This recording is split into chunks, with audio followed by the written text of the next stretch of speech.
2. Rox. Rox, that guy is calling again. What do you want me to say? Nikki held out her phone, shoving the screen in my face. Ugh, tell him we don't need his business. We are doing just fine. If he wants the sauce, he can come to the truck and buy the damn stuff. We don't have time for a meet and greet with pretentious asshats. I rolled my eyes and waved the phone away. Did you get that, mister? Nikki smiled into the phone. My jaw dropped. I hadn't known the poor guy wasn't on mute. I let it slide. So far, Nikki's attitude had brought in more business, and not the other way around.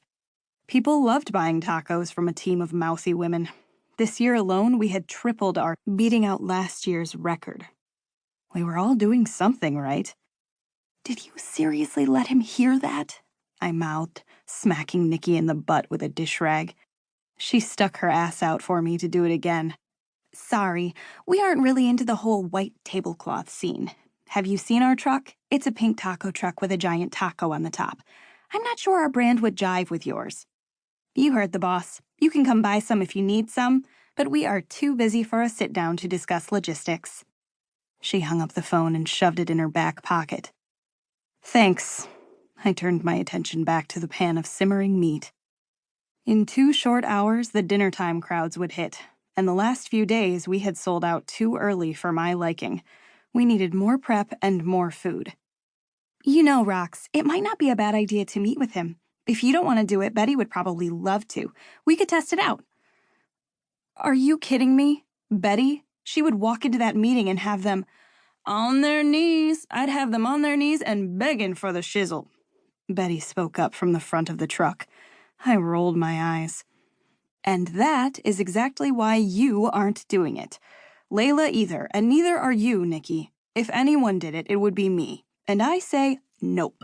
Remember, if one of us disagrees with something, it's a no-go. Our hands are too full. We can't be making batches of the Shizzle Sauce for Scarlet Herb, I groaned. Have any of you eaten there? It's a steakhouse, white tablecloths, a wine list for miles, and no free bread. When did you go there, Miss Fancy Pants? Betty turned in her seat, looking up at me like I was full of shit. I was.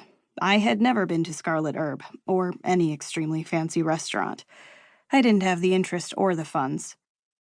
I saw pictures on their website. I've never gone.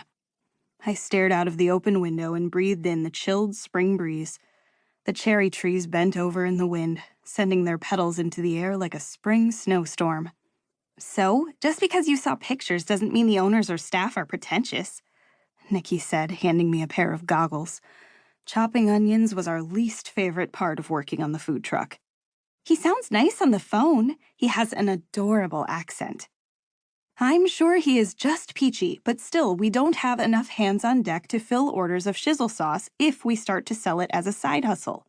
We don't even have the kitchen capacity to make more than we use ourselves. Maybe in the future. Speaking of hands on deck, where the hell is Layla?